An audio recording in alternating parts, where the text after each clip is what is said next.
ตำแหน่ง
Good morning, guys.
Okay, so let's get started.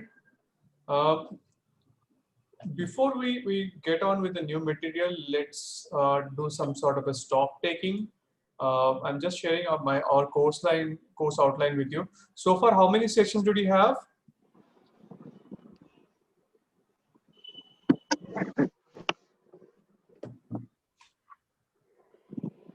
Can anyone tell me what is the session number today?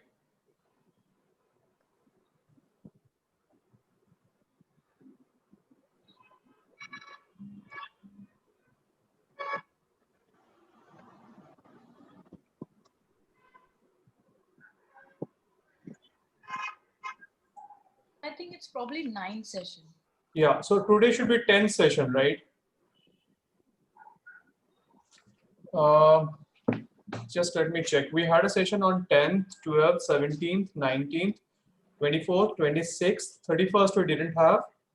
We had on 2nd, 7th we didn't have. We had on 9th. So yeah, 8 sessions, right? 1, 2, 3, 4, 5, 6, 7, 8. Yeah, today's session 9, right?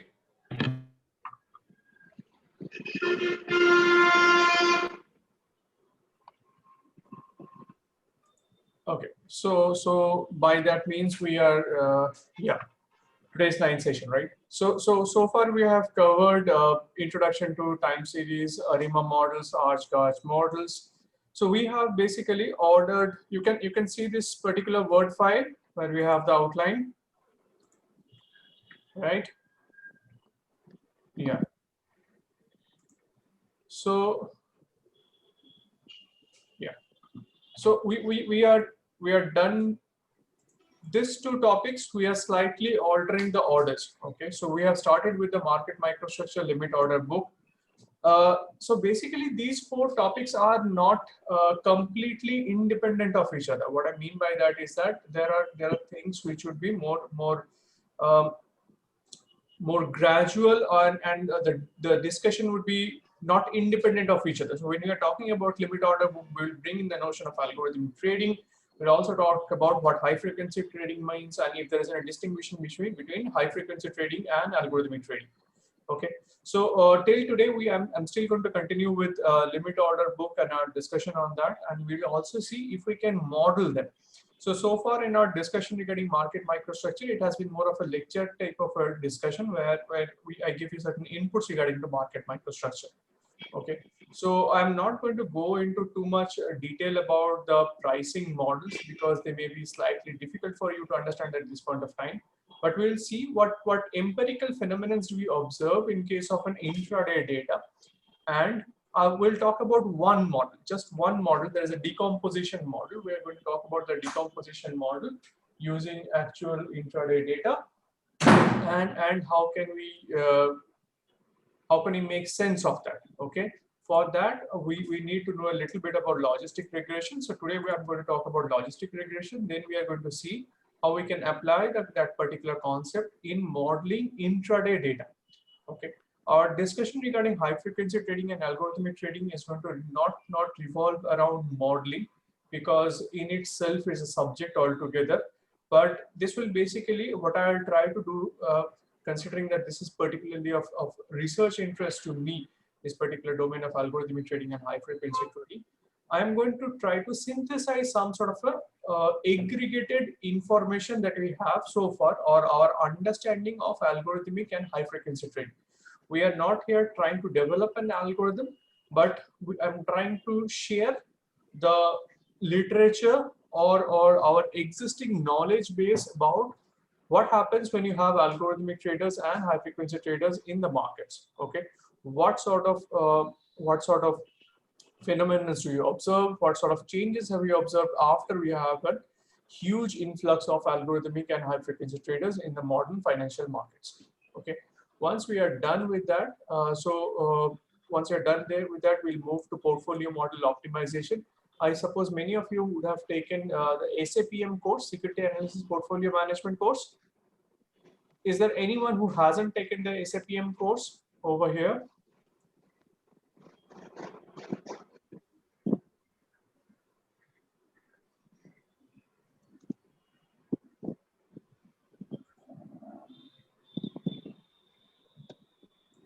Okay. So considering I didn't get any response, I'm assuming all of you have taken the SAPM course. So all of you must Sir, have. I think We have replied in the chat.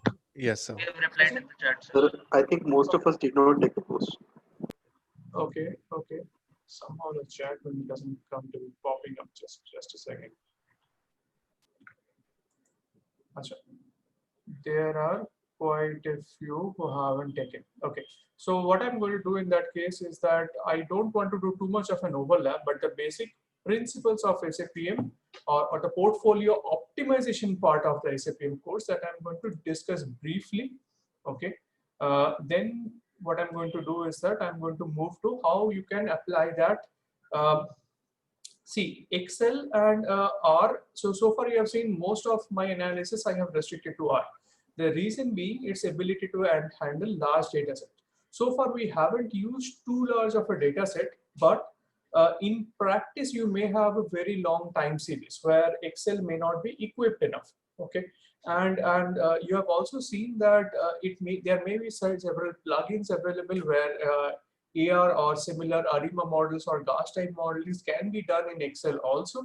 But considering R is a freeware tool, there is no restriction on you using it. So my personal preference would be to use R. Okay. If you were in campus, I had also planned to show you how to do it in SAS, considering the institute has purchased the SAS license.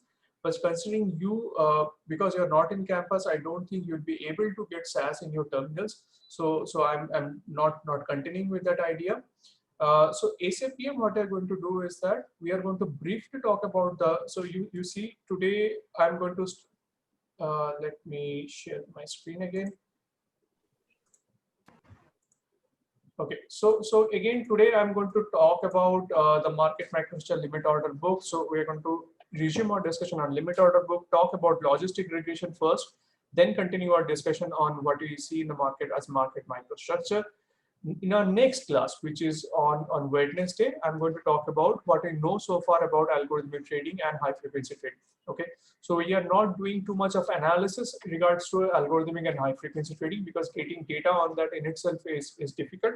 But I'll talk about, so there is a proprietary data set which NSE provides, National Stock Exchange of India provides, which gives you flags regarding algorithmic and high frequency trading.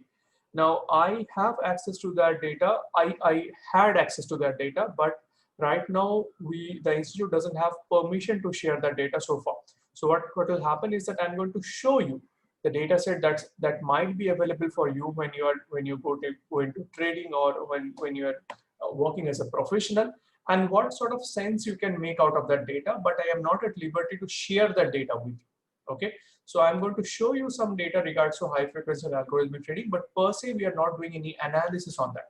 Okay, So we are not doing any modeling so far. We're going to talk about our existing knowledge base and show you some data regards to algorithmic and high frequency trading. Okay. So next week we are going to talk about portfolio model optimization. So I'll talk about the basics of portfolio optimization, and then we'll start doing something related to data. I'll try to do it both in Excel and in R, but considering my personal preference, I would prefer that we do it mostly in R. Okay, but I'll try to show you something in Excel also. Then we are going to move to option pricing, and where we talk about Black-Scholes option pricing model. Not too much of a theory, but the basic underlying theory, and use different Excel and R functions to come up with Black-Scholes option pricing models. Okay, to come up with the pricing equation. Okay, and then we are going to also see what happens with real data, and we'll try to, if we are going to also talk about binomial option pricing, and so some of you may know, but just to give you a hint, there is also some sort of a simulation method. Okay, in many cases we are not able to. So what happens is Black-Scholes is more established as a option pricing model. There are many cases the use of Black-Scholes is extremely dominant. Apart from Black-Scholes, there may be other models, as in the Heston model of option pricing. If time permits, I'll try to cover that as well. Binomial is the more simpler one.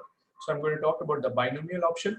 So if for those who have taken the derivatives course, those who already know, but for others, options can be broadly classified into American and European style options. So the Black-Scholes option pricing formula, as it may have been discussed in class for you, it is predominantly for European style option. Okay, for American style option, we still trying to refer to some sort of a deviation from the Black-Scholes, or we may use other methods, as in we may use the binomial option, or we can also use simulation. So simulation part I'm going to cover in the Monte Carlo part. Binomial is going to be using the tree, and if possible, apart from Black-Scholes, if time permits, I'll try to show you one or two more methods of option pricing. Okay. So regards to your assessment, and so if you see, your quizzes have 25% component, your interim exam has 35, project has 20, assignments has 20. So far what we have done, so we have had one quiz. We are going to have our next quiz very soon. It is going to be similar to what we had last time. So this will be, so what I'm doing, if you see the first quiz, you must have got a pattern whereby I'm not trying to do too much focus on the actual analysis part, but more of your understanding part. Okay, the fundamental concepts that is getting tested in the quizzes. Okay, because the way it is structured, it is difficult for you to compute large numbers, and those things we will be testing in the project and assignment. Okay, so though you have an interim exam which has 35% component, it may be some sort of an extended assignment or something of that sort. I haven't finalized on that, but definitely it is not going to be like your standard or film interim exam. It may be because this course outline was prepared considering you would be present here in class, but considering that's not going to happen, as of now we have to assume that this entire term will be continuing as in the current mode of virtual learning. So interim exam will also be some sort of a take-home assignment. So in that case, there may be certain questions, there may be a mix and match of some sort of an actual work you do versus some questions that I ask. Okay, so that's about it. Any doubts you guys have so far? Okay, one more thing. For quizzes, I'm going to do some sort of an n+1. So say for example, we end up having 5 quizzes in total. I'll take the scores for the best 4. For those who are missing one of the quizzes due to any sort of reason, for you, the advantage of that +1 won't be there. There is not a provision whereby I can take one more quiz, but I'm going with an n+1 model. So those who have missed the first quiz, try to make sure you attend the next quizzes. Okay, so the least score is going to be wiped out. Any doubts so far?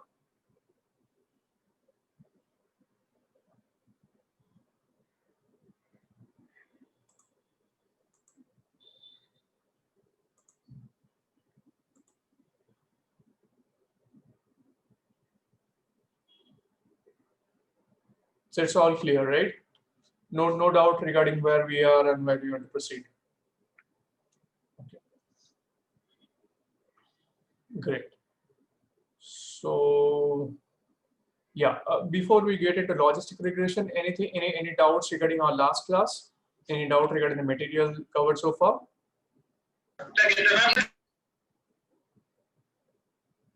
Hello?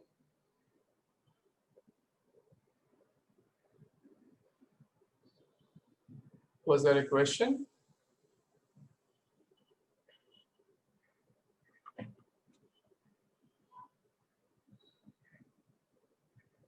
Okay, fine.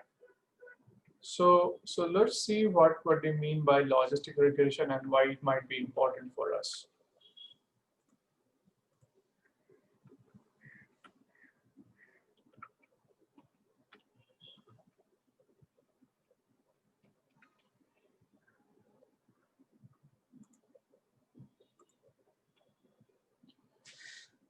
So all of you have a fair idea about what do we mean by just usual regression, right? Simple linear regression, multiple regression. So what is the difference between a simple linear regression and a multiple regression? What's a multiple regression?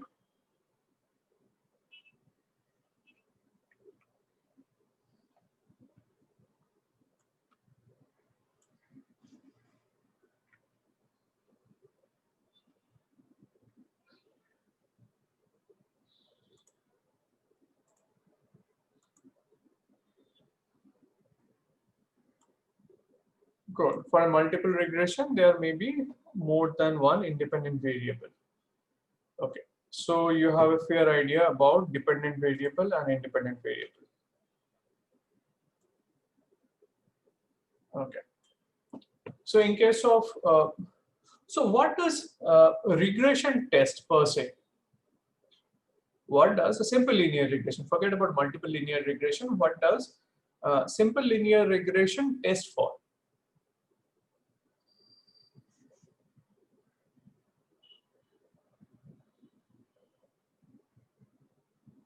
No, what you're saying, Ravish, is basically what we get as an output. But I'm saying as a notion, what does simple linear regression test for? How much the variation can be explained by that variable?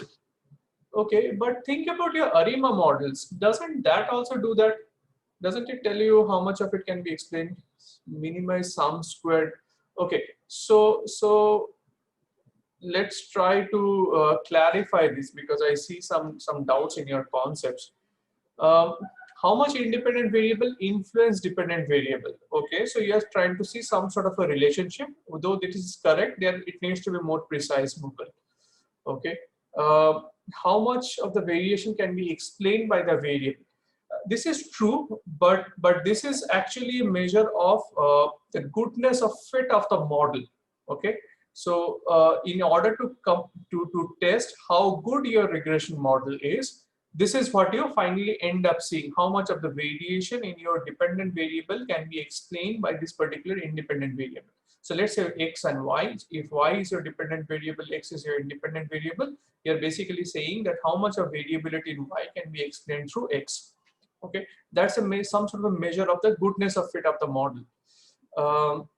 Then you have minimized sum of squared errors. This is not the philosophy. This is the estimation procedure. Okay, so the question is that when you're saying you fit a regression model, how do you estimate the parameters of regression model? That's what you use. You use the OLS method, ordinary least square method. Okay, whereby you minimize the sum squared errors. This is not the notion of regression per se. Goodness of fit using the least square method. Again, this is goodness of fit is the measure of model fit. Least square method is the way through which you estimate the parameters. So just remind, just be sure.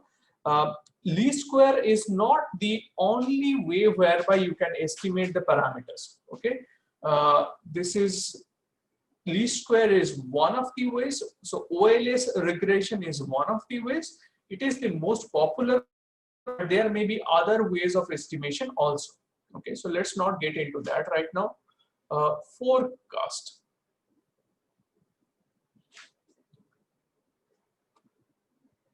Okay, so forecasting is one Usage of regression, sure. Homoscedasticity. Homoscedasticity is one of the assumptions of your regression. We try to find the correlation between a dependent and independent variable. Yeah, this is close, but not exactly. Correlation you can establish even without, for correlation, we don't need to see regression, right? Correlation, you can just use, correlation is a measure of association, right? That you can test without regression also. There is no need for regression to come up with correlation. Cause and effect. This is actually pretty tricky, because when you're saying cause and effect, this may not be so. I don't know whether, just give me a second, because we are talking about this, just give me 1 second.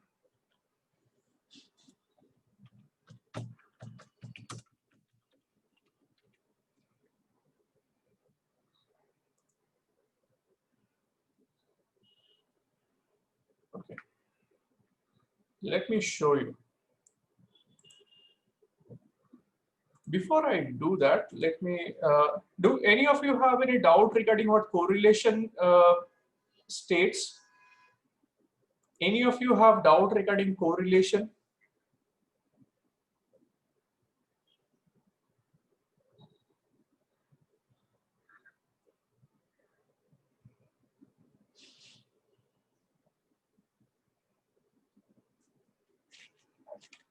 Okay.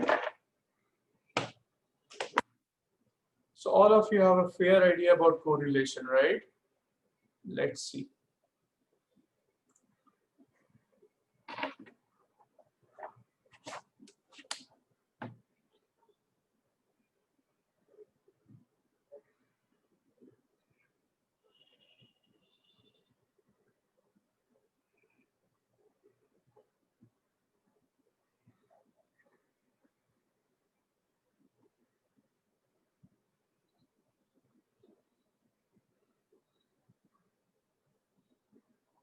Are these variables correlated? This is a XY scatter plot. Are these variables correlated?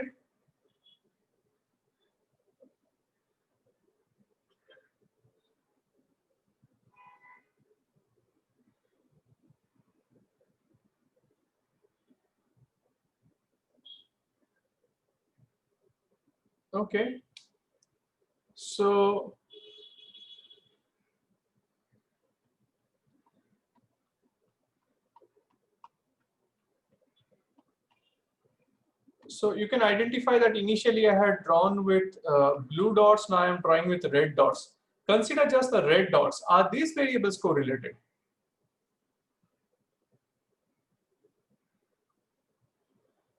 Why not? So when you're saying correlated versus uncorrelated, this is some degree of association, right?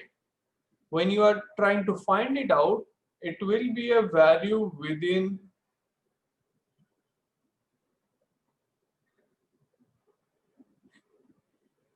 So correlated versus uncorrelated is a relative measure, right? It may have zero correlation, okay? So -1 does not imply no correlation. Correlation value close to 0 would imply that these are uncorrelated. Correlation value close to -1 or +1 would indicate that these are highly correlated, okay? Fine. So the blue lines, any of you, what type of correlation is it? Is it positive correlation or negative correlation?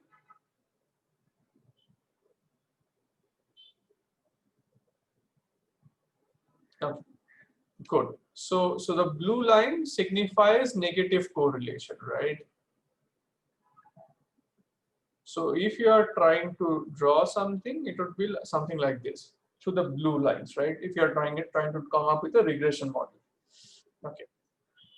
So essentially, what regression tests for, most of you got there, but you got close enough. It is looking for a linear relationship.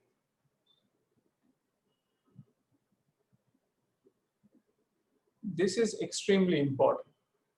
Through regression model, you are looking for linear relationship between these two. The model you are fitting is basically alpha plus beta times x. Okay, this is a linear model. You might say that, you know, in itself, if x is a functional form of something x, if x is linear, non-linear, it's a linear, non-linear function of something, that's a different issue. But the parameters in itself, these are linear constant coefficients. Okay, so the relationship that you explore through usual standard linear regression model, that's why we call it linear regression model, right? So being correlated is a primary idea, as in it's a necessity which can cause in having so when you plot, so before you go for regression, you're supposed to plot x and y and explore if there is any sort of visible correlation between these two. Once you see that there is some sort of a visual correlation, you can explore explaining the relationship through some sort of a regression model, something like this. Okay. So even when you are adding multiple parameters, even then it's a linear model. So never forget, your regression is a linear model. It's not a non-linear model. Okay. So the word linear is extremely important. Some of you said that we are trying to establish causation, right? So in that context, let me just show you something. So you have also figured out that there is this extent of correlation. Where does this translate? Can anyone tell me this -1 and +1, when you say high degree of association, when you're talking about a simple linear regression, where would you see this impact of high correlation versus low correlation? In a regression model. What in the regression model would suggest this degree of correlation?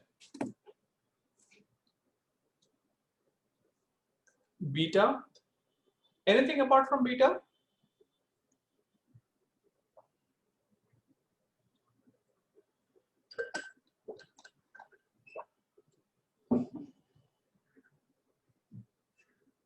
Okay, error factor, what do you mean by Saurav?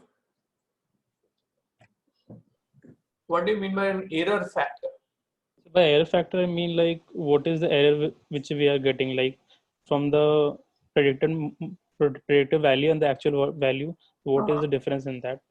So how is that going to be impacted by the degree of correlation? So if the degree of correlation will be high, then the error which we will be getting will be low, and if the correlation is low, then we will be getting the high value of error.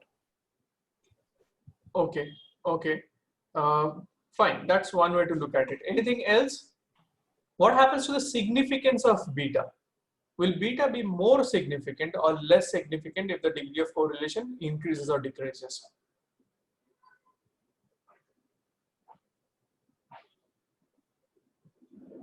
I'm not talking about multiple linear regression, I'm talking about simple linear regression. What happens to significance of beta? When is beta likely to be statistically insignificant?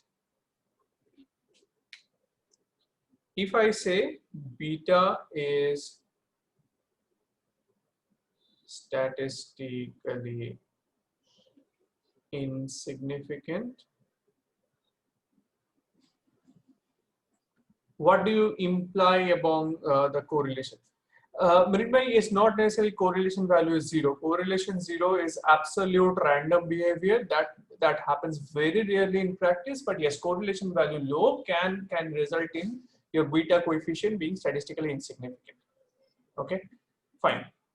But does this imply causation? The short answer is no. This is some sort of a digression, but some of you may be interested in this. So this is a website which talks about spurious correlation. I think some of you have already know that notion. So correlation is basically some sort of a, so when the variables are correlated, are highly correlated, when you try to fit a regression model, it would come up with a statistically significant coefficient. But does that imply that there is necessarily some sort of a causation between your x and y variables? That may not be so. Say for example, these are some of the, so what this site does is that they try to find out some sort of a spurious correlation. So spurious correlation as in two parameters which are very highly correlated, but where there is no sort of association which can be established. Okay, then for example, US spending on science, space and technology vis-a-vis correlation with suicide by hanging, strangulation and suffocation. Okay, number of people who are drowned by falling into a pool versus your films Nicolas Cage appeared in. The correlation value is 0.66. Over here, the correlation value is 99.79%. Okay, per capita cheese consumption vis-a-vis number of people who died by becoming tangled in the bedsheet. Correlation value 0.9471, 94.71%. So this is some sort of just a fun element, but just to give you an idea that correlation necessarily does not imply causation. Okay, when you see correlation, if you try to fit in a regression model, you will get a good fit, but correlation does not imply causation. So when you are trying to imply causation, try to think about the economic rationale. If your x parameter should have an impact on the y parameter, the idea that your x and y parameter are related must come from the economic idea. It should not be reflected from the data itself. Is that idea clear to all of you? Just because you're finding in a statistically significant, you're in a simple linear regression model or a multiple linear regression model, you're finding statistically significant coefficient does not imply that there is a relationship. There is an interpretable economic relationship. Relationship needs to come from the economic theory. It cannot come from the data itself. Okay, but there may be parameters where so far they may be related, but you had no evidence that these parameters are related because the data was not possible. In those cases, people are trying to see if there is possible to interpret some sort of a causal relationship between these two. Okay, so correlation does not imply causation.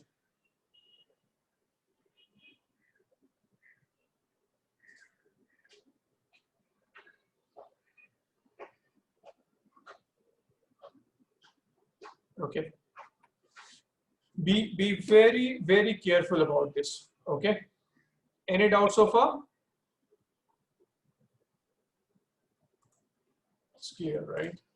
Okay, so now let's move to logistic regression. So what's the logistic regression? So far in your analysis of simple linear regression or multiple linear regression, your y variable has been a continuous variable which can take many values. Okay, now logistic regression is a special case whereby the dependent variable, so your y variable can assume only two states.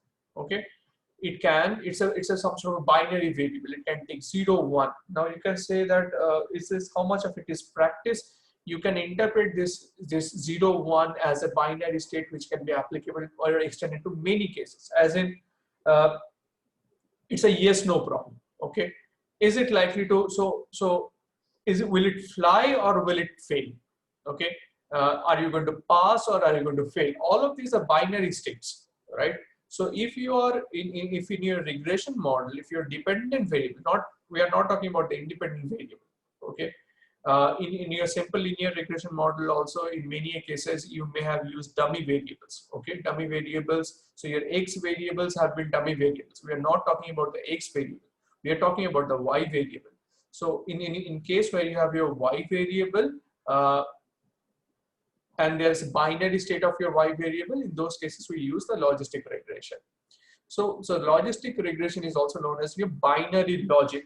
Okay, it extends the idea of multiple linear regression to a situation where your y variable is binary, which is coded with the values of 0 and 1. So you can think of a true-false situation. You can think of a pass-fail situation whereby the outputs can be coded into 0 and 1. Your explanatory variables, so x1, x2, x3, whatever number of explanatory variables you have, these can be categorical or continuous variable. Okay, so it's not necessary that these would be continuous or categorical or binary. These can be anything. We are not putting a restriction on the x variable, but we are trying to putting some sort of a restriction on the y variable. Okay, so what it does is that what does your y variable imply in that case? Your logistic regression output it is not necessarily some sort of just a binary state. It estimates the chance of the probability of an observation belonging to each group. Okay, so it is something like this.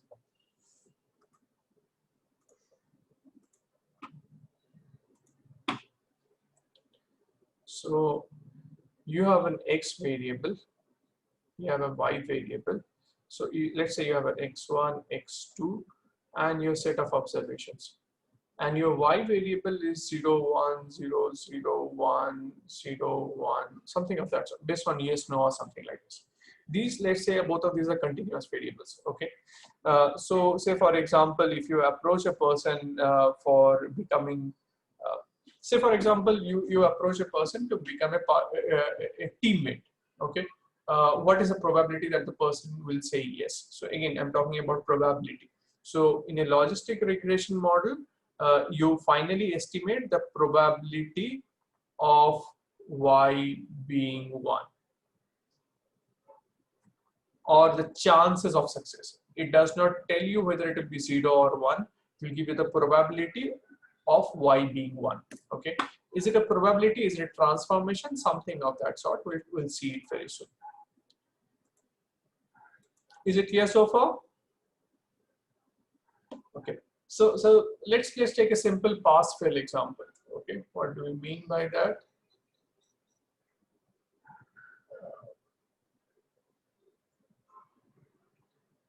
Okay. So let's consider this.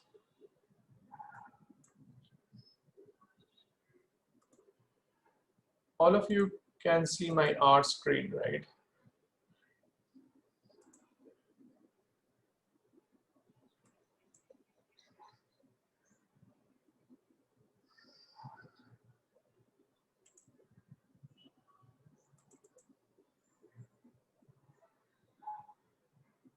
So let me just run a data set. Okay, so I have this data set on pass-fail. What does it look like?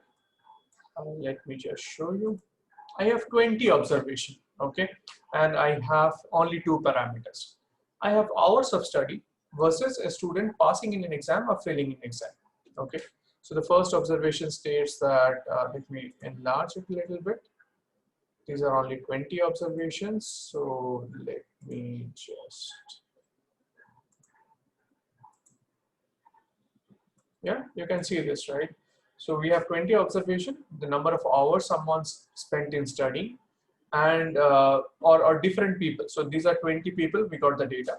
The first one guy studied for 2.5 hours and he failed. The second one studied for 22.6 hours and he passed. Third one 17.8 and failed. Next one 5.4 and failed. Next one 14 failed. 13.3 passed. Okay. We want to see that if it is possible to establish some sort of a relationship from here. Okay. Now let me close this. And if I try to figure out what is the, if there is some sort of a, if I can fit in a regression model here. Okay. So in R, the formula for regression is LM. Okay. So regression model, reg model equals to LM. LM is the, is a preloaded function. So I don't need any other library for it.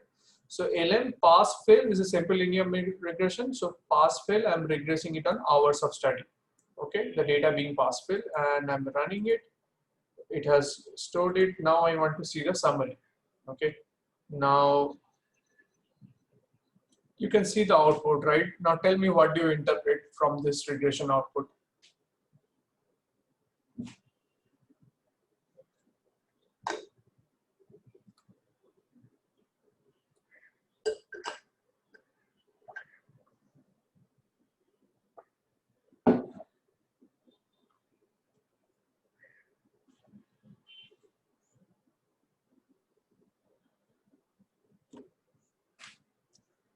Significant F value. Okay, so apart from that, what do you mean by significant F value?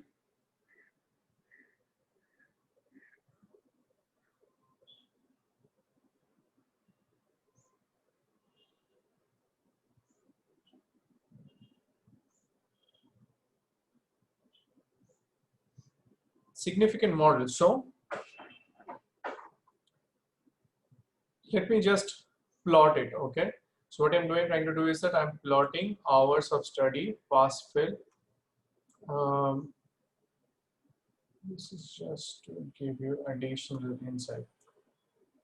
So tell me, what do you interpret from this particular model?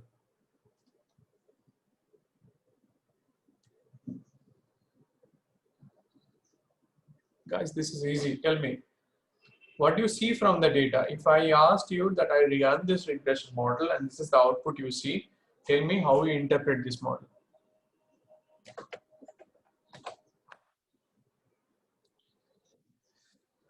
Okay, so adjusted R square is 50%. So variable expense 50% variation pass fail. Okay. Underfitting model. Utkarsh, can you just explain it? Hello. Yes. So I think that some of the values are not lying on the linear slope line. So I think it's not able to explain most of the correlation here. Okay. So I No think the observ. model is underfitting. Okay. Okay. Shubham says no observable dependence on hours of study. How can you say that? Your p-value is very small. Your t-statistics is 4.4. Your hours and study is extremely, absolutely statistically significant. How can you say it's not? Probably through R squared value, we can say. No, you cannot say it via R square. You need to see the coefficient, right? Your R square says that this particular model can explain only 50% of the variability. That's fine. Okay. But if you're saying that hours of study does not seem to have an impact on this particular parameter, that's absolutely not true. But you can see through the statistical significance test, it is statistically significant at 1% level of significance, right? Even below that. Hours of study seems to have a significant impact, but it seems to explain only 50% of the variability. Okay, is that understood, Shubham? Yes, sir. Okay. So the outcome is binary, but the regression model outcome is linear. Okay. So what happens from that, Rituraj? So like if we plug in values in hours of study, say if the hours of study is 2 or 3, so it will give us a value of 0.06. So we really can't interpret from there whether the student has passed or failed, because the data that we have, it's 0 for fail, I'm assuming, and 1 for pass. But Yes. with the in between values, we really can't interpret what it is. Like a value of 0.06 from the model, we can't interpret whether the student has failed or passed. We can say that maybe the probability of failing is higher, but no definite interpretation from this particular regression model. Okay. Okay. So say for example, if I want to ask you what is if what happens when x equals to 15, okay, what did you tell me? That the probability that the student will pass increase. How much will that be? How much will that be? If I say x equals to 15, what would be your estimate of what should be the value or the probability that the student will pass? Beyond a point, it is 1, but at 15. If I ask you at 15, so the question is very simple. If I study for 15 hours, will I pass or will I fail? At 15, both the values are present.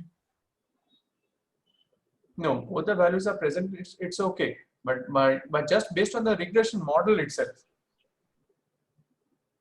Just based on the regression model, what would you say? Not sure, sir. No, just look at the regression model. So if I asked you what would be the value of y if x equals to 15, what would you tell me? From the fitted model, it would be around 0.5 something. Correct. So you would say that, for example, if x equals to the probability of passing. So if it has been coded as pass equals to 1, then we tell everything about pass. And if you want to know the probability of fail, I'll do 1 minus, right? So in that case, what I would say is that the probability of passing, if you study for say 15 hours, is 0.5, right? If you're thinking about probability. Now what happens when I say if you study for, let's say, 30 hours or let's say 40 hours, what's the probability? It has to be 1, But what does your model give you? more than 1. Okay. So in a sense, this particular model does not seem to do justice, because your y variable outcome should be either 0 or 1, but here you are getting a continuous output, right? Yes, sir.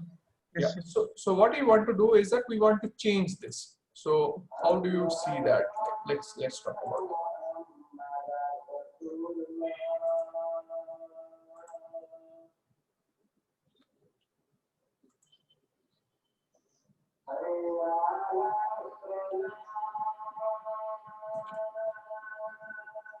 So first, let's talk about what do you mean by odds ratio.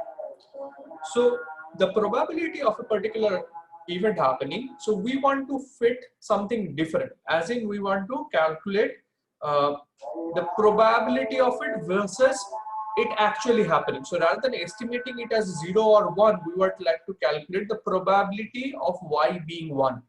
That's our outcome or expected outcome from this regression. Okay, but in order to do so, we need to know what do you mean by odds ratio.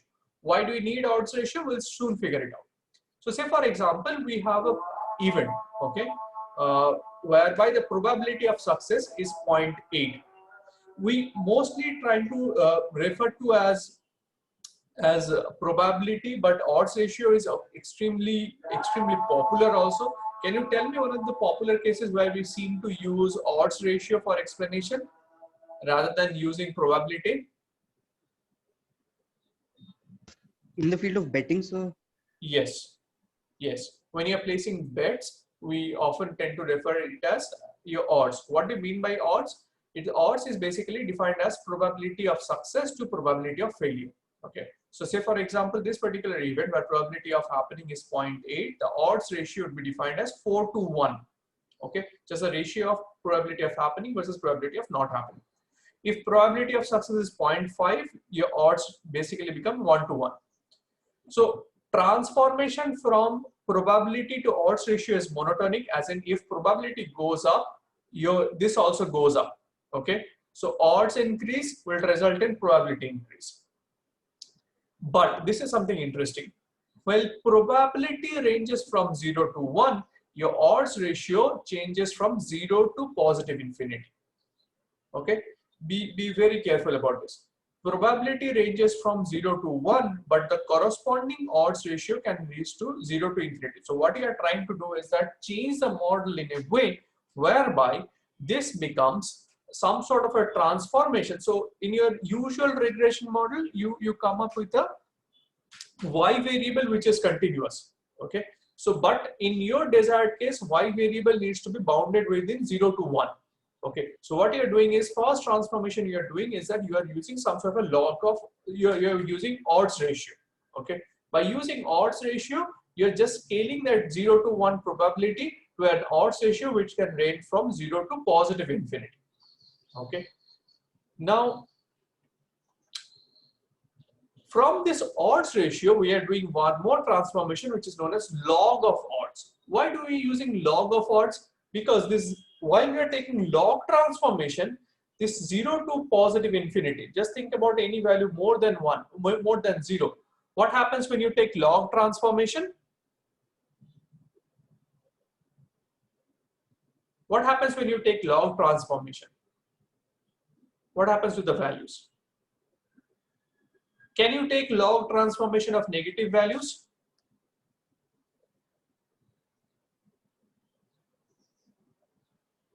You cannot take log transformation, right?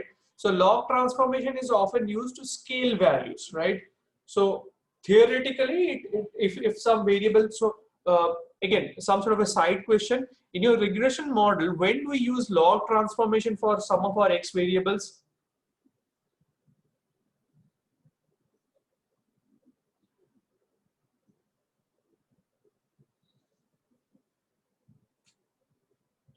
Have you ever used some sort of a log transformation in one of your x variables?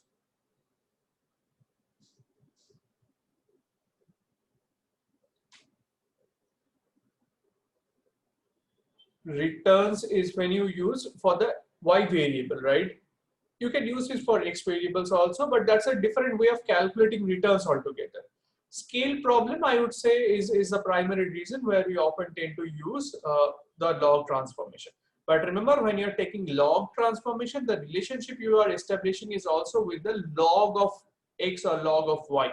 It is not with an x and y. If you want to go back to your relationship between x and y, exactly x and y, you need to back transform your interpretation. Okay, so forget about that. Let's come back here. So when you're taking log transformation of this log of odds ranges between 0 to positive infinity.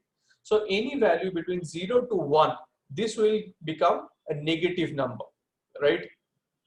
So for all values of odds ratio, which is in between 0 to 1, if you take log, so log of 0 cannot be there. Let's say log of a very small number will become a negative number. Log of anything which is less than 1 will become a negative number. Log of 1 becomes 0, and log of anything beyond 1 becomes a positive quantity. So when you are taking, so it is something like this. Your probability was 0 to 1. Okay. When you're taking odds ratio, it becomes 0 to plus infinity. When you're taking log of odds, it becomes minus infinity to plus infinity. Is that okay? Did you get it now?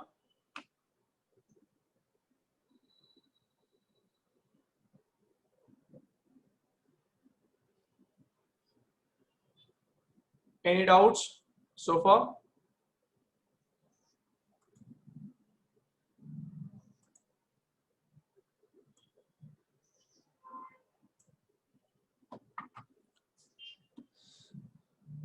So what happens with the odds to log of odds? Again, this is a monotonic, as in if log of odds, if odds go up, your log of odds also go up, and vice versa. Okay. So why we are transforming? So that this we now get a final y variable, which is log of odds ratio, which is a transformation of your original variable, which is your probability, which now ranges from negative infinity to positive infinity, something that we can be accommodated using your usual regression model. Okay, this is one of the ways in which we can tackle this sort of choices. There may be others, but this is one of the most popular ones. This is known as logic transformation. Okay, so what does it happen? So let's say we have probability of success of a particular event being p. Okay, so say for example, you have a x variable and you have a y variable. Okay, so what does p denote in that case? P denotes the probability that y equals to 1. Okay, so what we are trying to model through your logistic regression model is something like this. We are saying log of p by 1 minus p, this is equals to a0 plus a1x. Okay, so when you want to back transform, calculate the value of p, it comes to something like this. So your p becomes, so p by 1 minus p becomes e to the power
Guys, can you see me, hear me?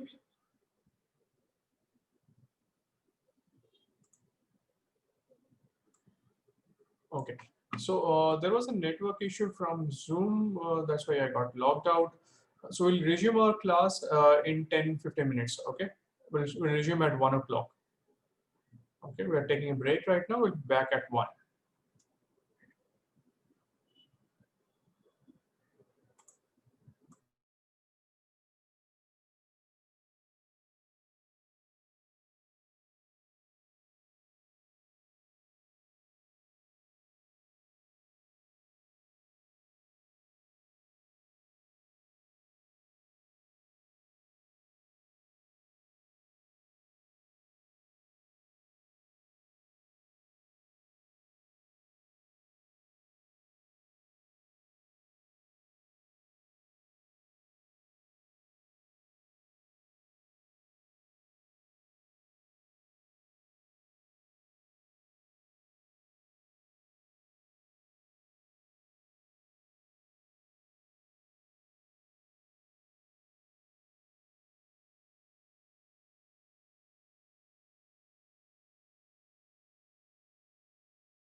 Okay.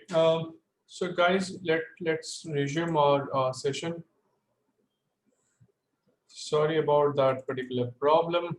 Um, Unfortunately, I'm not able to see the earlier chats. So is there any other question that you had asked me earlier, which I haven't responded to so far? I'm unable to see that. So kindly repost that question. Okay. So if any of you have any questions that are still unanswered so far, I cannot see the history right now, but kindly repost it. Okay.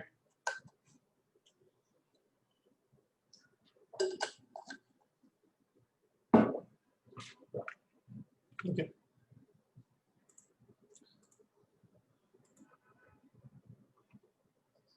So we are talking about the transformation, right? The logistic function. And in such cases, when you're talking about a binary logic model, the first one is the basic regression model that we are talking about. We estimate log of p by 1 minus p equals to a0 plus a1x. So a0 plus a1x is something that we should be getting as an output of our logistic regression. Okay. When you're using multiple regressors, you have this particular model. When you have Hello, a0, sir. yes, yes, So can you go back to the last slide? yes. So here, sir, you told that log will be applied for the y also and for at the x also. So I didn't say that. okay, so Logistic transformation. So think about it. You have y variable and an x variable. Your problem does not arise because of your x variable. So the question, the idea was your x variable, we don't have any restriction. It can be a continuous variable. It can be a categorical variable also. The problem arises what happens when your y variable in itself is a categorical variable or it's a binary variable. Okay. okay, Here sir. we have the problem. So in that case, that y variable, let's say we have modeled it as y equals to 0 and 1 based on two different states. Okay. Yes, sir. So let's say p equals to the probability of y being equal to 1. It can be a true false problem. It can be a yes no problem. It can be something similar, but which can be modeled in terms of a binary case where it is 1 and 0. So your p is the probability of that outcome being equal to 1, and 1 minus p is the probability of the outcome being 0. Yes, Okay. So this yes, is sir. what you are trying to estimate. Your x variable can be a categorical variable. It can be an can be a continuous variable. We don't simply care. Can be whatever it is. And we don't need to transform the x variable also. We are only transforming the y variable. Okay, sir, got it. Instead of using the y variable directly, we are going to use log of p by 1 minus p. As we explained, if y was a categorical variable which just takes a 0 and 1, when you are using just the odds ratio, which is p by 1 minus p, it is monotonically increasing with y. So if probability increases, your p by 1 minus p will also change. And because we want to, so when you're talking about just probability, it will be a positive number only. Because by regression construction, y variable is typically a continuous variable which ranges to minus infinity to plus infinity. We make the transformation to log of p by 1 minus p, which can take on assumed values from minus infinity to plus infinity. Okay. Yes, sir. Okay, got it. Okay. So the special case of this one is when you have a0 equals to 0 and a1, a0 equals to 0, and this will be a1, not a0 equals to 1, but a1 equals to 1, where we have exponential of a1. So exponential of just x. So you have p equals to e to the power x by 1 plus e to the power x. This particular functional form whereby e to the power x divided by 1 plus e to the power x, this is known as the logistic function. Okay, that is the reason why this is called a logistic or regression model or a logic model. Okay, so when you have multiple regressors, it can be transformed to something like this. Okay, again, we don't have any restriction on the nature of x's. We only have a restriction on the nature of y. Here, y is a categorical variable which can take on only 0 and 1 values, and p is the probability of y being equal to 1. Okay. So xi may approach from minus infinity to plus infinity, but p is constrained to be within 0 and 1. If xi approaches minus infinity, p approaches 0. If xi approaches plus infinity, p approaches 1. Okay. If this is on the condition that these variables are the coefficients are positive. Okay. So again, what sort of estimation we use? We cannot use OLS, as you can very well imagine. So what are you going to use? We are going to use maximum likelihood method. Okay, MLE.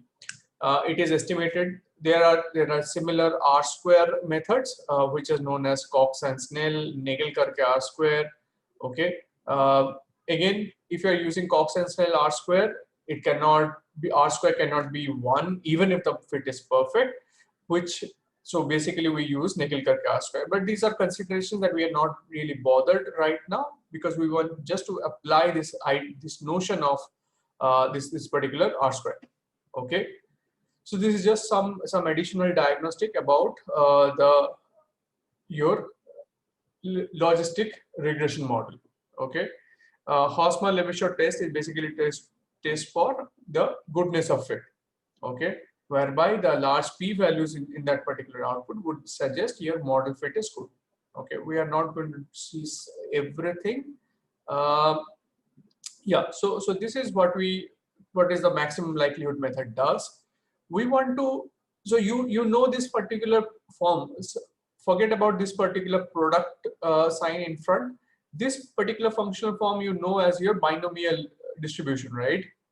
Pi to the power y minus 1 multiplied by 1 minus pi to the power 1 minus y minus 1, right? What it tries to do is that for all of this, we are trying to maximize the likelihood of observing it. Okay. So pi is something that you get from your as a functional form or as an output of your logistic regression. You try to fit in this with respect to all the different i's, and you try to maximize the product of this one. Okay. So we are trying to estimate the betas by maximizing the L, the likelihood function. This is not done by OLS. So what is this Cox and Snell R-square? So as you see, this L is defined as the functional form, which is the likelihood function. So Cox and Snell R-square is a ratio of 1 minus L0 by L to the power 2 by n, when n is the number of observations. So L0 is the maximum likelihood of intercept only model. So without any of the coefficient. If you think about it, does not follow logistic regression, is just a constant. That is where L0 will fit in, and L is the maximum likelihood under specified model. That ratio to the power 2 by n, 1 minus R square, that is what you get as your Cox and Snell R square. Your Nagelkarke R square is basically an adjusted so that it gets to the value of 1, because you by your notional idea of usual adjusted R square, it takes a value between 0 and 1. Your Cox and Snell cannot take values till 1. So Nagelkarke basically takes that consideration. So what it does is that it gives you the value of R square divided by R max square, which is basically 1 minus L0 by L to the power 2 by n divided by 1 minus L0 to the power 2 by n. Okay. Again, L0 is the likelihood of intercept only model, and L is the likelihood under specified model. Okay.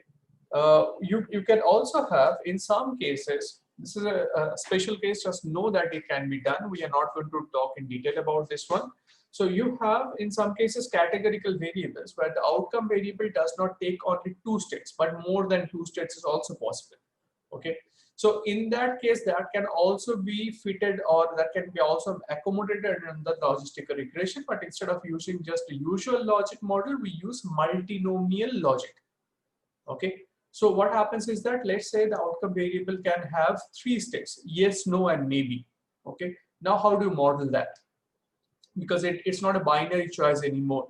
So what happens is that we'll try to fit in, but instead of using one regression model, we are going to fit in 2 regression models. Okay. So what it does is that we assume one of these states as a some sort of a reference value. Okay. So say for example, yes, no, and maybe. So when you will be doing it, we'll try to fit in 2 different regression models.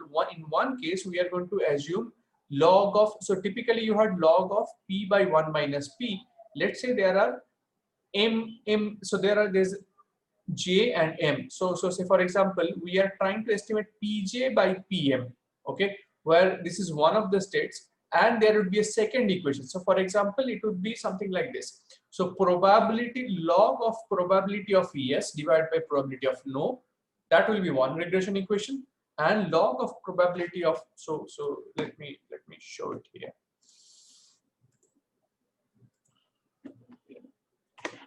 So let's say you have three states. Your y variable can be, your x is here, your y variable can be yes, no, maybe. So what you try to fit in is something like this. You try to fit in probability of yes. The other case, you are fitting probability of no. So 1 minus of that. Instead, you will be fitting probability of no. This is, you take log of it. That's one model 1. Then you will try to estimate a model 2, whereby this is maybe divided by probability no. You take log of it and you have model 2. You estimate model 1, you estimate model 2. Then based on that, for any given value, you can calculate what is the probability of yes, probability of maybe, with reference to probability no. Okay. So when you say this value, I am getting it as 0.4, is it, do I take it on absolute basis? No. You say probability of yes by probability of no is 0.4, and you also get something like this. Probability of maybe by probability of no equals to, let's say, 0.35. Okay. Considering all of these equal to 1, P of yes plus P of no plus P of maybe equals to 1, you can calculate what will be P of yes. Is that okay?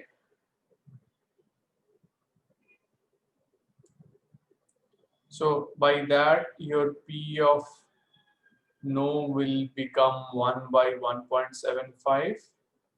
Your P of yes will become 0.4 by 1.75, and probability maybe will become 0.35 divided by 1.75, or 1 by 5. Is that okay with all of you? Any doubts so far? So this basically concludes our discussion on the discussion on logistic regression. We are going to go back and try to apply it with our practice. But so far, any questions?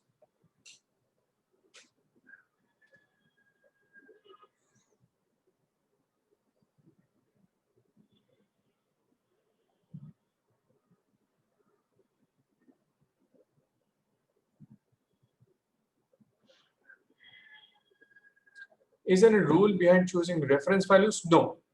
No, there is no rule behind choosing reference value. You can take whatever you want. Okay. But if you can understand that there are impossible states, you need to estimate m-1 models.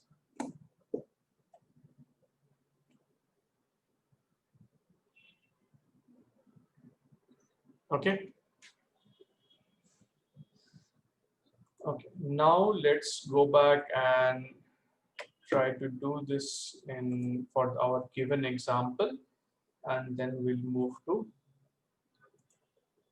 the discussion on empirical market microstructure.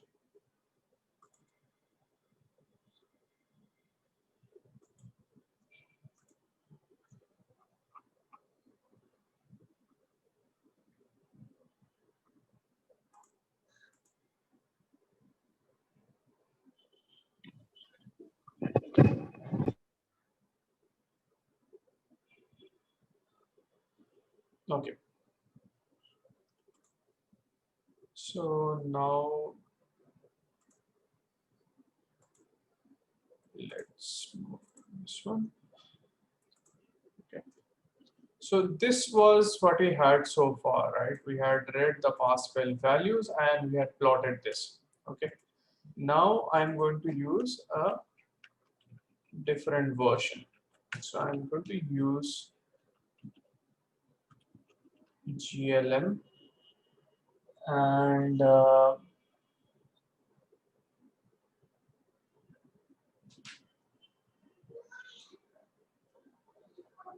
just a second.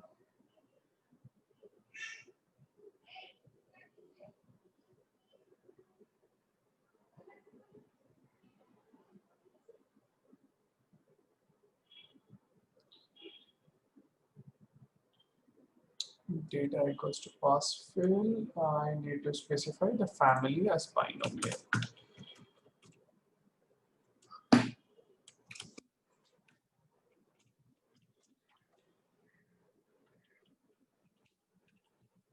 I hope this is correct. Let me just run it.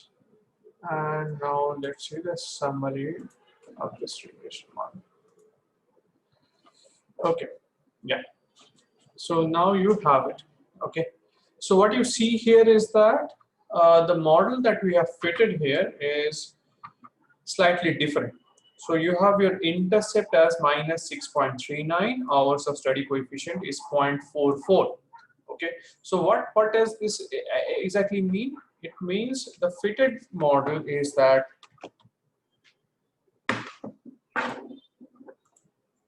so just remember the values. Okay, your A0 came up to minus 6 point, just a second,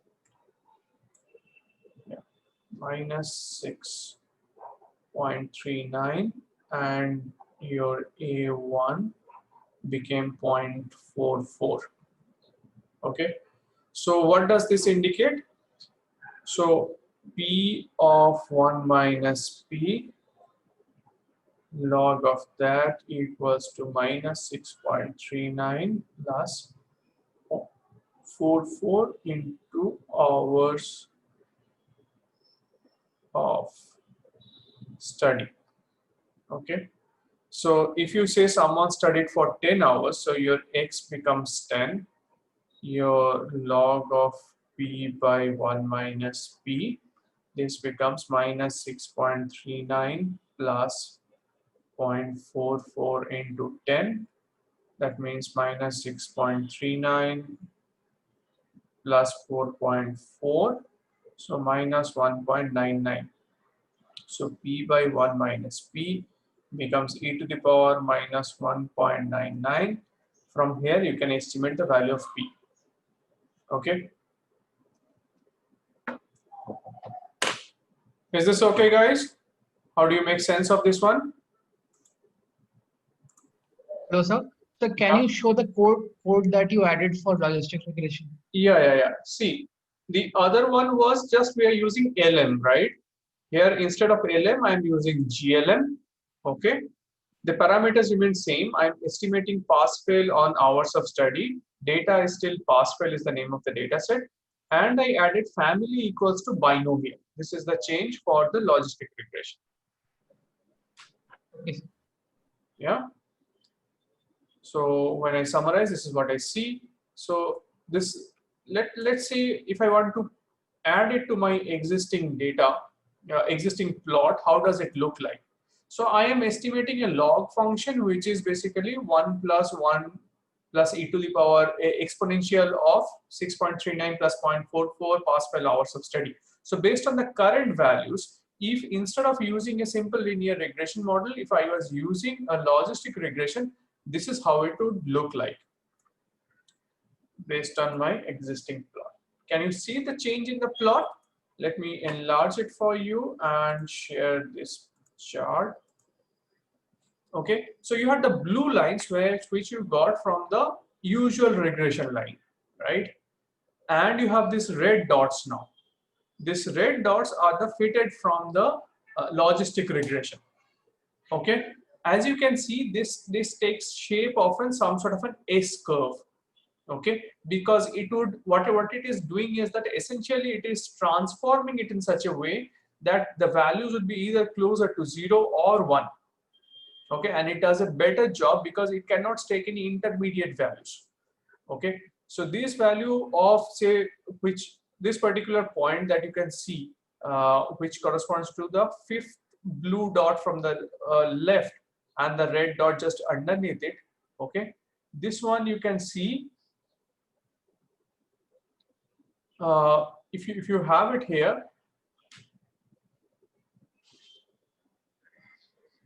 just a second.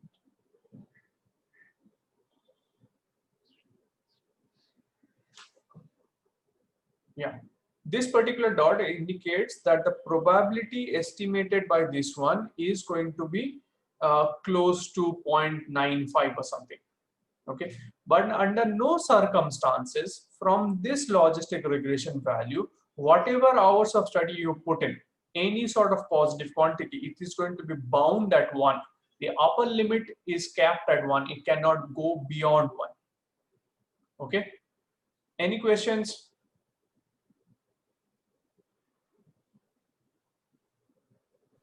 Sir, in the code, what is the significance of what you wrote, family is equal to binomial? Yeah, so this GLM can accommodate other similar models also. So apart from logistic, there are also similar classes of, as in this is logic, there is something called a probit, there is ordered probit. Okay, so GLM basically encompasses all these family of similar regressions which are used for categorical variables. Okay, so what we are doing is that we want to specify that out of this family, I want to use binomial, I want to use logistic regression. As you saw that this is basically a 0-1 variable. So and this output function, the maximum likelihood estimator, what you saw, that was a binomial function, right? That's why we specify this family is specified as binomial. Okay, so understood. Binomial is the code for logistic regression. Okay. Okay. If you want to see, let me just take you to the R Studio code and say, for example, you want to know what is the significance of that particular parameter I put in. So if I write GLM, I forgot, is it GLM question mark or question mark GLM? No, it is question mark GLM. Yeah. So you see, these are the possible families. Okay. This particular family, this can take up, this is binomial for logic, Gaussian for identity, gamma for inverse, inverse Gaussian for link equals to 1 minus mu square, Poisson for log, quasi for identity constant, quasi binomial for logic, and quasi Poisson for log. The one we are trying to use it is this one, the binomial family. Okay. Yes, sir, got it. Thank you. Okay. So in the plot itself, what is the fitted line exactly? The fitted, the black line you are saying? Yes, sir. The black line was from the regression model. So I am just superimposing this new points from your existing plots. If you were to use a simple linear regression model, you would get the black lines. Okay, your actual observations are the blue dots. Okay, as you can see, this black line and the blue dots, they don't make any sense because it can take either values of 0 or 1. So the fitting the black line through this one, black line is the mean line, right? The simple linear regression model. So that doesn't make any sense over here. Instead, if you're using a logic model, the red dots are basically the fitted values, which you can say are closer to what you have in reality versus the simple linear regression model. That's why I'm superimposing the existing points, the new calculated estimated values on my existing plot. Okay. Yes. You can say basically the red points signify the fitted curve for a logistic regression. Okay. But remember, there is one major distinction between logistic regression and your the way you would represent your logistic regression versus how you would interpret your simple linear regression. As in the beta coefficient. When you're talking about a beta coefficient in case of a regression model, you would say this basically indicates some sort of a change. As in, if your x goes up by 1 unit, the y should go up or down by beta times beta times beta units, right? So say for example, let me show you rather than just. So let's say you have fitted this one. You have fitted a model where y equals to alpha plus beta times x. Okay, in terms of number 5 plus 3x. That's your fitted model. Okay, so basically you interpret this beta as if x goes up by 1 unit, y is expected to go up by 3 unit. Is that correct?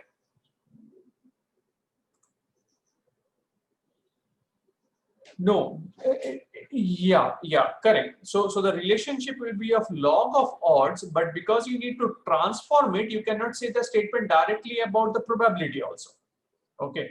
So here you would say the log odds changes by this many quantities. Okay, but it is better to signify it rather than to signify it as a change. It makes more sense that you express it at this. At x equals to 1, probability is something p1. At x equals to 2, probability is p2, because it is not going to be linear.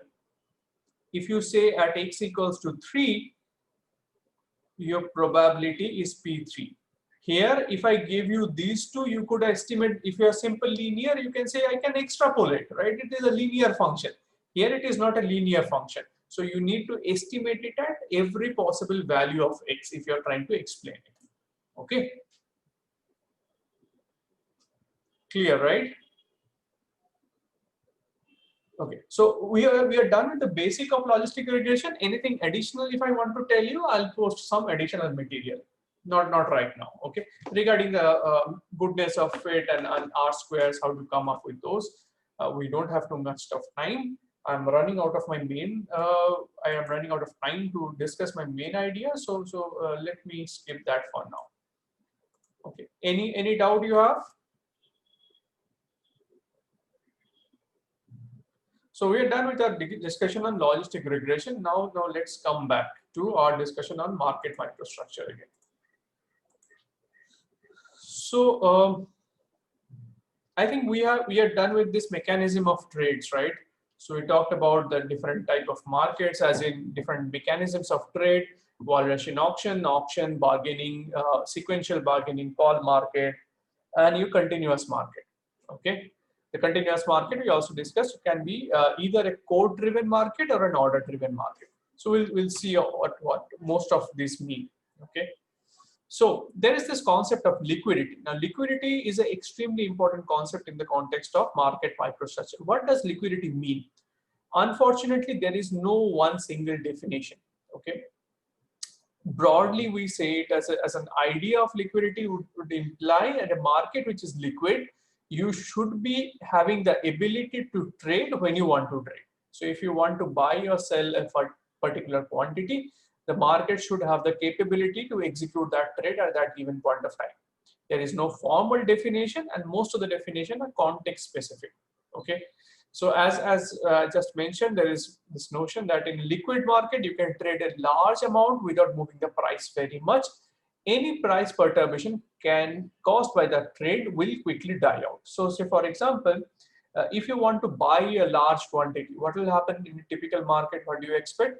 If you place a large order, you should not place a single sell order to satisfy your quantity demand. Okay, so when people observe that there is a large quantity lying on the buy side, what will happen is, because of the demand supply mismatch, the prices will change. Okay, and the prices will start going up. Even if you assume that the prices will there is no new order coming in, because of the structure of the limit order book, the final execution price would be much higher than the initial price you bid for. Okay, so in a market liquid enough, the price change would be low, and any sort of price change should be temporary. There should not be any permanent price impact due to a large trade. Okay, so we often define liquidity as three different concepts. These are depth, breadth, and resilience. What do we mean by depth? So in a market which is, say for example, if you're talking about a little above the current market, okay. So say for example, what do you mean by large? So something like this. In a limit order book, there are buy orders and sell orders, right? So if you are looking just beyond the current market price, there may be a large incremental quantities available for sale. And if there is little below the current price, there should be a large incremental quantity which is being sought by a single buyer or a number of buyers. Okay, what do I mean by that? Let me just show you something like this.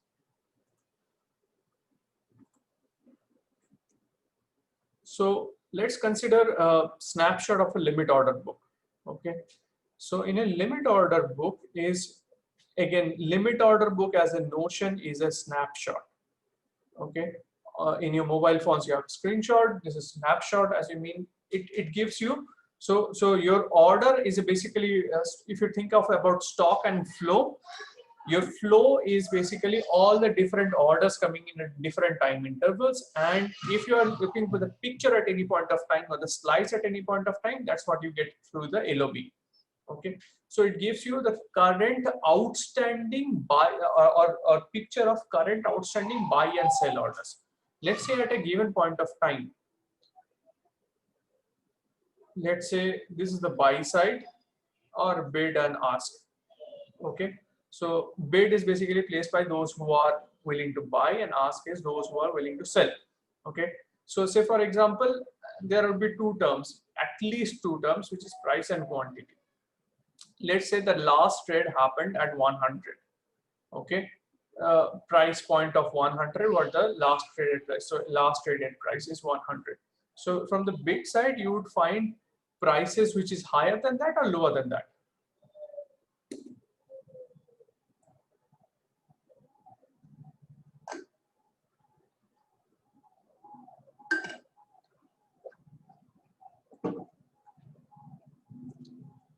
Let's assume it is something like this. 99, I want to buy 100 at a price point of 98. I want to buy 200, 96, 500, 95, 200. Okay, and this is for 101. I have 20. If I get 102, I can sell 40.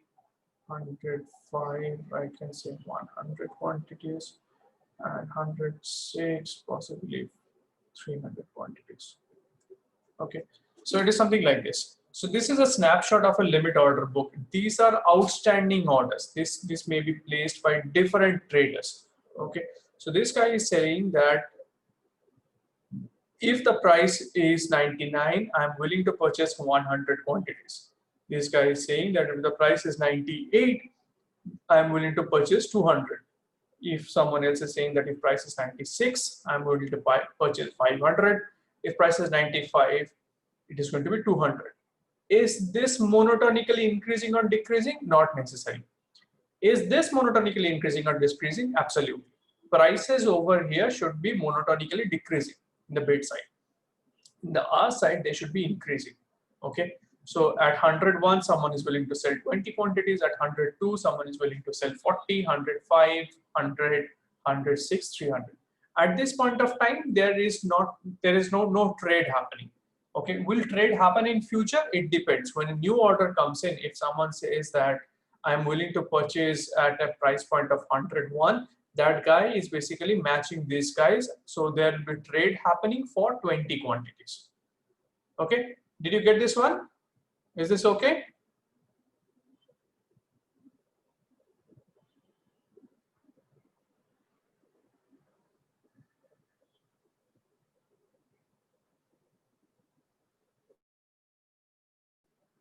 Okay. So when you're talking about depth of a market, you are basically saying just from the transaction price, if you just move a little further this side, there should be large quantities available for trade. And if you move a little higher on the ask side, there should be large quantities available for trade. In that case, you would say the market has sufficient depth. Okay. Okay.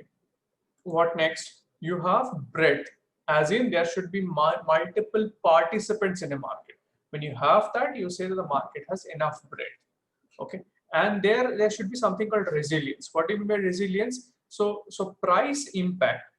Again, let me tell you what price impact is. So price impact means, as I mentioned, so if I'm willing to purchase a large quantity, I'm a large buyer, and I put in a large market order. Okay, we'll come to what I mean by market order and limit order shortly. But let's say if I place in a large order, there would be several participants I need to trade with. My effective trading price would be much higher. So there is a price impact in the market.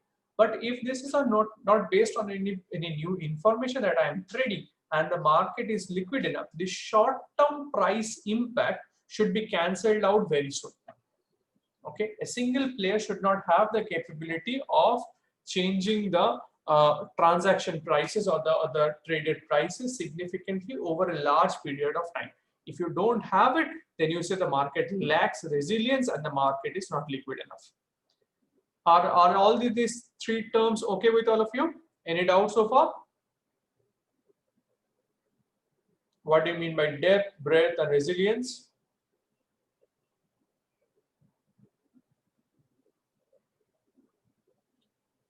Okay. Now, when you're talking about the industry as a whole, as we mentioned, there's a buy side, there's a sell side.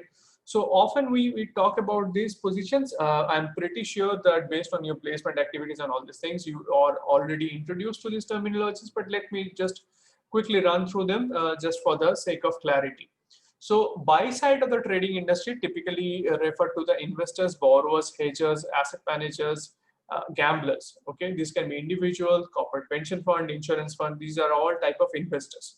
Okay, mutual fund, money managers, all of these are investors. You have borrowers, which are homeowners, student corporation. In terms of hedgers, these are guys who are associated with production activity, farmers, manufacturers, miners, shippers, financial institution. Your asset exchanger, basically international corporation, manufacturers, travelers. Your gamblers can be individuals. Why they trade? Investors trade purely to move wealth from present to future for themselves or their clients. Borrowers, they move wealth from future to present for satisfying their current demand. Hedgers are looking to trade to reduce their business operating risk. Asset exchangers, they are trying to acquire an asset that they value more than the currently whatever they have. Okay. Investors typically use stocks and bonds to trade. Borrowers would be using mortgages, bonds. Hedgers would be using futures and forward contracts, swaps. Asset exchangers would be using currencies and commodities. Gamblers, depending on, they have various choice of instruments to use. On the other hand, you have the sell side of the trading industry. What do you mean by sell side? There can be dealers. Dealers can be market makers, specialists, flow traders, locals, day traders, scalpers. Okay. So we often refer to day traders, scalpers as type of speculators per se. Market makers, specialists, what do you mean by that? We'll try to clarify that doubt shortly when you talk about different types of markets. Why do they trade? They are looking to trade profit by supplying liquidity to the market. Okay. On the other hand, you have brokers. The brokers are represented by retail brokers, discount brokers, full service, institutional brokers, block brokers, and all this type of brokers who are facilitating your trade. Why are these guys trading? They are trading to earn commissions. Okay, so whatever they are trading, they earn commissions on that. And on the other case, you have some sort of mix of these two. You have broker dealers, basically these are warehouses. These are your very well-known Goldman Sachs and Merrill Lynch, and they are trading to earn profits and trading commissions both. Okay, so whenever you are placing an order, it can be of two broad types. Okay, there are several variations of this, but there are two broad types. One can be a market order. In that case, when you're placing a market order, you don't specify the price per se, you just specify the quantity. When you're placing a limit order, you place a price and a quantity. As in, when you're placing a market order, it is just like saying, I want to buy 50 quantities of TCS stock, get me the best price you can get. Okay, so what will happen when you put in a market order? Let me go back to my existing example. when you put in a market buy order of say 50 quantities, market buy 50 quantities, what will happen is that immediately in all other situation there is no trade happening because this doesn't match this. Bid ask spread is 2 rupees. Okay. Now let's say there is a market buy order being placed. Market buy would supersede all of this and will execute this one fully. So once you have this market buy,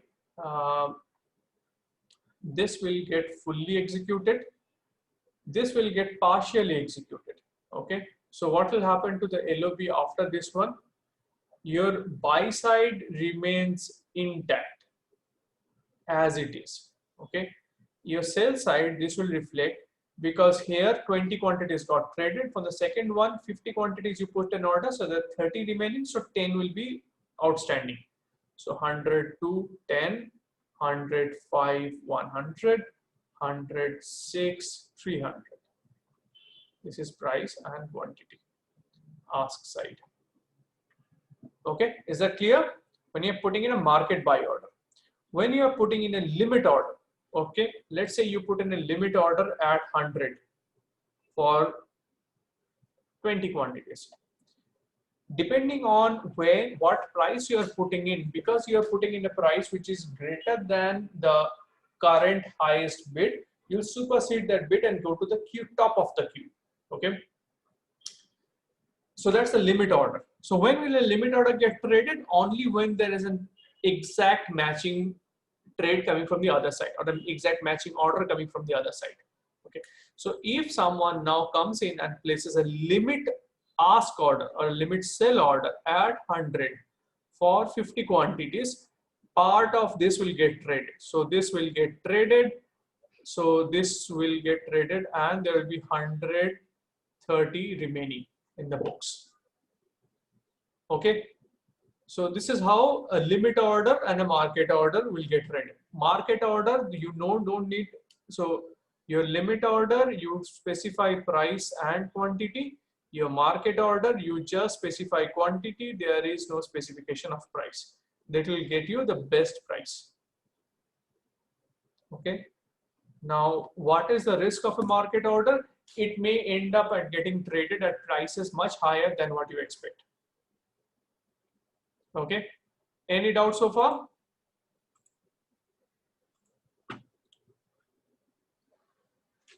Okay, so there is another term which is called as marketable. So you all understand what do you mean by best bid, best ask, right?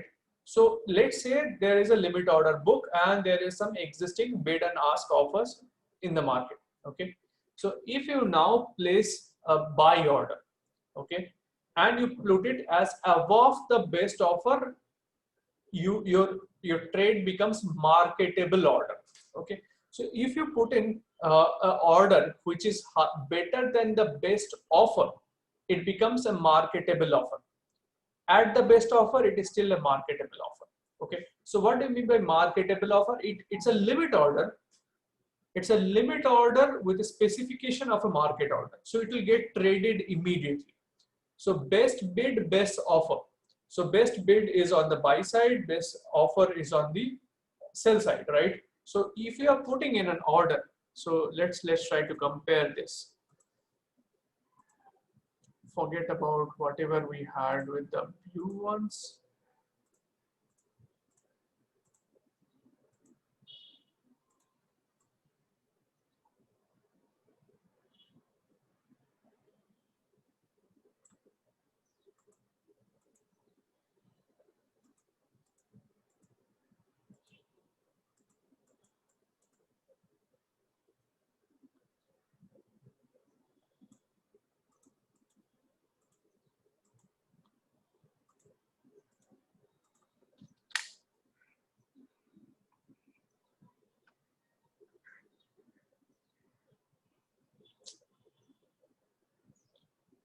Okay, this let's say 100, and this is at a price point of 101, 20 quantities. Okay, Now, if you put in an order which is best offer right now is 101, okay.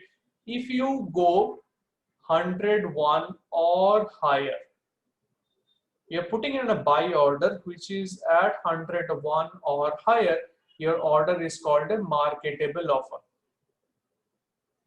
So though you are putting in a limit order, it will act as a market order and get traded immediately. Okay. At the best offer, it is also known as a marketable offer between the best bid and the best ask. Okay, so there was a best bid, best ask. You put in an order which is in between these two. You say your order is in the market. At the best bid, it is at the market. Whatever existing bid was, you put in a bid which is exactly at the same level. Below the best bid, you are behind the market. In terms of sell, it is just the reverse way. If you are above the best offer, you are behind the market, then you have at the market, in the market, then you have marketable offer when you are matching the best bid. Okay. Okay with all of these terminologies, right? Then you have some special type of orders, as in there is some called a stop order. So what does stop order means? There is a similar refinement known as a stop loss order also. So stop or instruction stops an order from executing until price reaches a stop price specified by the trader. Okay. So when would they provide a stop instruction? When basically I would want to buy only after price reaches to the stop price or sell only after it falls to stop price. Okay. So I want my trade to be active or my order to be active only when price moves to a certain level, not beyond that, not under that. Okay. So depending on if it is a buy or sell, there is a stop order. In many cases, when I'm trying to prevent my downside, I would put a stop loss order. So when the price reaches that one, irrespective of what my position is, I like to liquidate. Okay. So if it is falling, I won't allow my portfolio to go beyond 40, though I might have a view that the prices may bounce back. Once it reaches 40, I'd like to sell. That's a stop loss order. Okay. What does market if touch means? If market order is, so this is the market order which is activated when price reaches some preset touch price. So these are specifications which are brought in by different exchanges. These are some sort of special customizations, you can say. Market if touched, there is immediate or cancellation. Okay, so all these are different types. These are some other basic order types. There may be various other combinations of special order types also. But broadly, these are limit orders or these are market orders, and there is something called a stop order. So you might specify when your limit buy or limit sell becomes active. Okay. So far so good. Any doubts?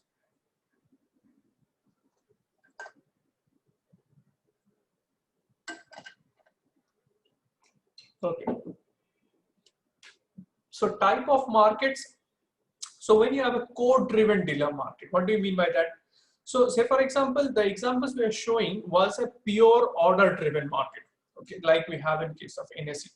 There can be several other exchanges which is a dealer-driven market. So when there is a specialist or a market maker who is sitting over there, who is trying to provide buy and sell side quotes for all possible securities at all points of time. Okay. So the market maker over there is acting as a facilitator for facilitating trade between two parties. What that party is doing, he is saying, I am willing to buy at 50 and I am willing to sell at 51. Okay, something similar that you see in case of when you go for currency exchange, right? So when you are traveling abroad or you are coming back from abroad, you need to change your domestic currency to foreign currency or vice versa, right? At any point of time, you would see that there is a quote provided for buy side and sell side. How much will you get when you're trying to buy it and how much will you get when you're trying to sell it? And the spread is where these guys are making money. Okay.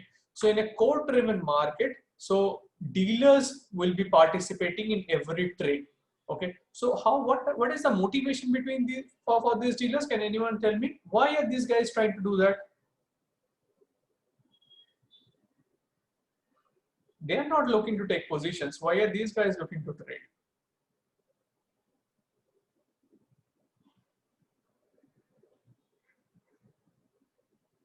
Earn the spread is correct, but are they carrying any risk? What sort of risk are they facing?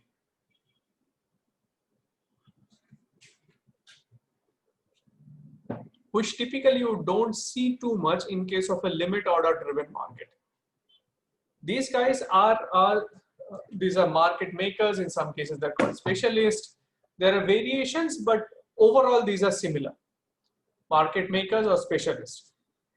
If they cannot match the demand with supply, then they're left with positions. So these, correct, absolutely correct. But this basically means they have a problem which is known as the inventory problem.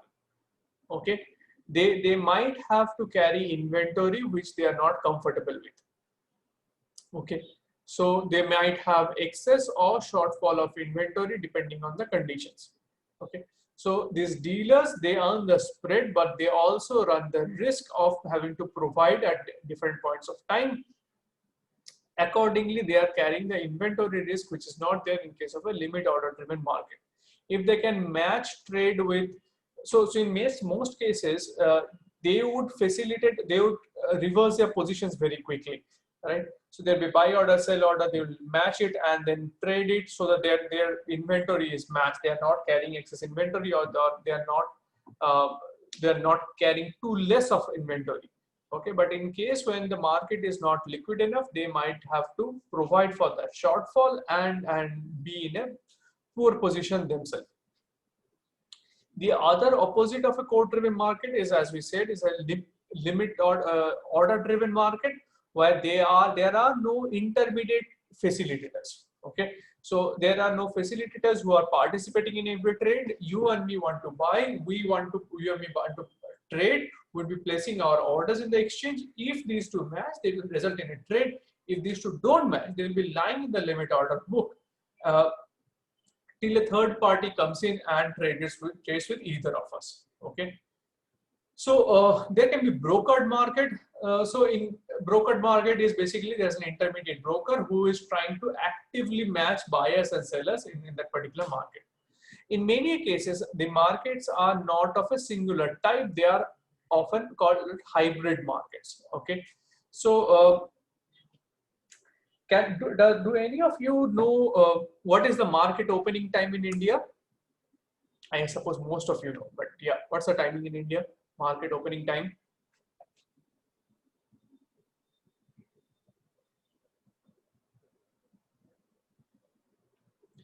Is it 9:15 or is it 9?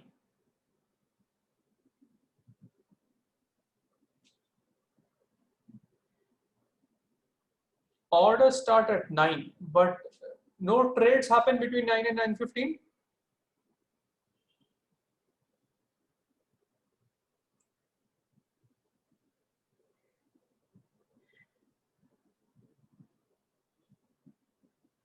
Can trades happen between 9 and 9:15?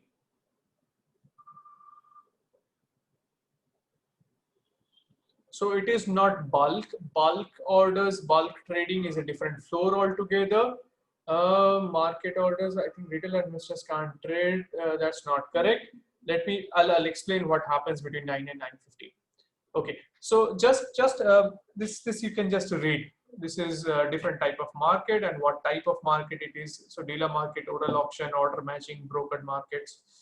Okay, so I'll come to what happens in between. Okay, don't worry. So order, yeah, I'll explain what happens between. So that particular period, 9 to 9:15, is known as a pre-open period. Okay, pre-open. So what happens at pre-open? I'll explain in a short while. Just wait. So order precedence. So which order goes first and which order goes next? Okay. So order precedence rule says that basically there's a price time priority. First is price. Okay. So if you are putting in an order which is a better price than whatever it is in the limit order book, your order will get precedence. Okay. So if you are putting in an order for a buy order above the current best buy, yours will go at the top. Okay, now let's say price is same as one of the existing ones. In that case, time takes precedence. Okay, so if price is same with one of the existing orders, then whoever put in first will get the precedence. This is called a price time priority. Okay, most order matching markets and order matching engines that you have, computer systems, will look at this price time priority as their primary function, while price gets higher priority followed by time. Okay, so let's say something like this. This is a sequence of orders which exchange receives. Okay, so at different times, different traders put in their buy and sell orders of different size, and these are the types. Okay, so first guy puts in limit buy, price 20, size 3, price 20.1, size 2, 22, and these are buy and sell accordingly. And this guy has put in a market order. Okay, so order book, a simple order book would look something like this. Okay, so this is in case of an auction type market. Okay, so what happens in case of an auction? So as many of you mentioned that this pre-open time in between, in case of NSE, you don't have the provision for directly, you don't see any trades happening, but all of you can put in own orders, right? But here is a caveat: you cannot see the counterparty orders coming in, right? So your orders are just, so pre-open happens to come up with the what should be the opening price to determine that. That's why we have the pre-open. So Indian market is a hybrid market because so NSE is a hybrid market where you have a pre-open, which is a call auction, and you have the regular, which is order driven. When you have order driven, at any point of time, anyone participating should be able to see the top 5 bid and ask, as in case of India, at any point of time. I don't get to see who has placed in the orders, but I can see the price and quantities and have a judgment accordingly. Okay, what happens in case of a call auction? So at call auction, different players will be putting in their orders. Okay, so if I try to do some sort of a price quantity plot, I would be placing my orders irrespective of what my counterparty is doing. So everyone will be putting their orders accordingly. Okay, and no one knows what is the exact. So what I can do is that based on this, I can aggregate. So at a price point of say 50, I have so many quantities to trade. At price point of 50, I have so many quantities to buy. Accordingly, I'll create some sort of a demand curve and I'll create some sort of a supply curve. Okay, why is this happening? Because I don't get to see the counterparty, and I am putting in the decision to buy or sell just based on my understanding of what the price should be, not what the others are doing. Okay, so without seeing the others, you guys, all of the participants will put in their own orders, buy orders and sell orders. Then the exchange will randomly have a time whereby they will stop it, as in they will, because so that this opening price is not manipulated, I'll try to create some sort of a simulated or some sort of a random cut. This happens around 9/7, but the exact second they try to specify it or they try to randomize it to the extent possible, there will be an abrupt cut or the abrupt matching. At that point of time, whatever is existing, this call, this bid and ask, this call auction, we will try to find out some sort of an intercept. Based on intercept, whatever quantity or whatever orders resulted in a trade will get resulted in a trade. The best price that you have, where the demand curve and the supply curve intersect, will give you the opening price. Okay, which is basically then used subsequently. The other orders, they get filtered to the regular market orders or regular limit orders. Is that understood as of now? Any doubts? What is happening in the pre-open? So there will be an abrupt cut whereby I am trying to create some sort of a random time where I try to match the demand and supply curve and come up with a price point. So this is something like this at 19.8. So here, why is these things happening? Because there is no trade in between. Okay, there is no trade happening in between. So you have on the sell side, this trader Saul, who wants to trade one quantity or sell one quantity at 19.8. Sue wants to sell 6 at 20. Sam wants to sell 2 at 20.1. Stu wants to sell 5 at 20.2. Similarly, in buy side, you have Bud who wants to buy 7 at 19.8. Den wants to buy 2 at 20. Bia wants to buy 3 at 20. Bob wants to buy 2 at 20.1. Beef wants to buy 4, which is a market buy order. Okay, so what does market buy means? I am not specifying the price point, but whatever price it is definitely going to be 20.2 or higher. In that case, I'm willing to buy. Okay, so if I try to construct the demand and supply curve from it, it will be some sort of a stepped function. Why this is stepped? Because this is happening in discrete price intervals.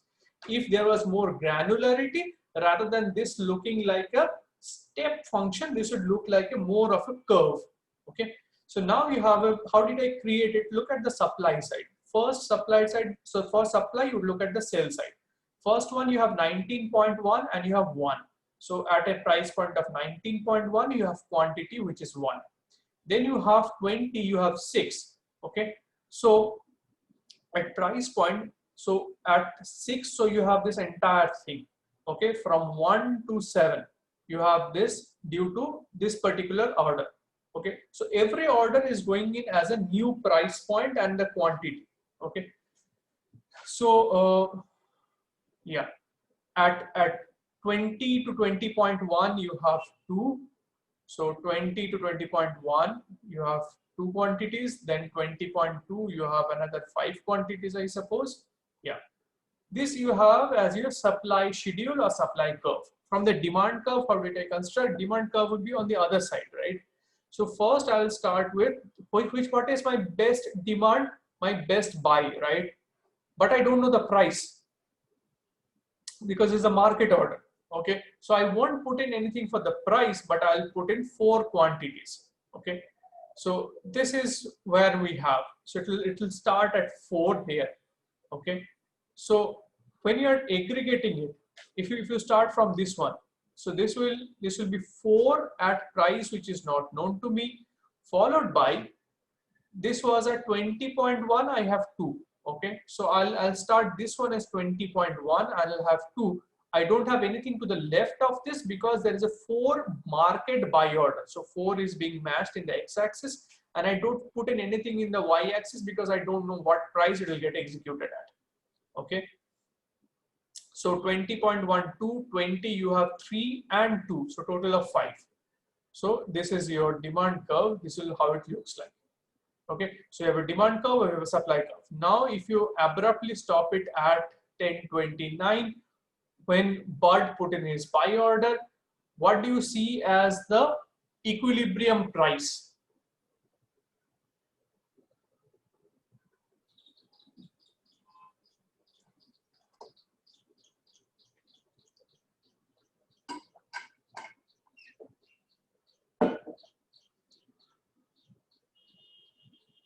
Correct.